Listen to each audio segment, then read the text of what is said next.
Hello friends, welcome to SK videos. ఈరోజు మనం December 19 ఇంపడే current affairs చూద్దాం. తెలంగాణ నగర్ కర్నూలుకు చెందిన జిల్లా సైన్స్ అధికారి తలుపునూరు రాజశేఖరరావుకు జాతీయ సైన్స్ టెక్నో ఫెస్టివల్ అవార్డుకి ఎంపికయ్యారు.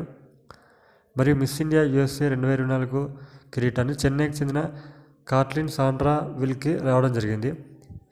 మరియు SBI state bank of India managing డైరెక్టర్గా తెలుగు వ్యక్తి రామ్మోహన్ రావు నియమించబడ్డారు. మరియు ఆంధ్రప్రదేశ్లోని పల్నాడు జిల్లాకు చెందిన రచయిత పెనుగొండ లక్ష్మీనారాయణకు దీపిక అనే సంపుటికి గాను ఈ ఏడాదికి కేంద్ర సాహిత్య అకాడమీ పురస్కారం లభించింది. మరియు బలగం మూవీలో పాట పాడిన జానపద కళాకారుడు పస్తం మొగలయ్య కిడ్నీ సమేత వ్యాధితో మృతి చెందారు. మరియు నిర్మల్ సమీపంలోని కొండాపూర్ వద్ద నిర్వహిస్తున్న సమీకృత వ్యవసాయ క్షేత్రానికి జాతీయ స్థాయిలో గుర్తింపు లభించింది. సో ఇదండి, అందరూ లైక్ చేసి, షేర్ చేసి, సబ్స్క్రైబ్ చేసుకుని ఫాలో అవ్వండి. Thank you.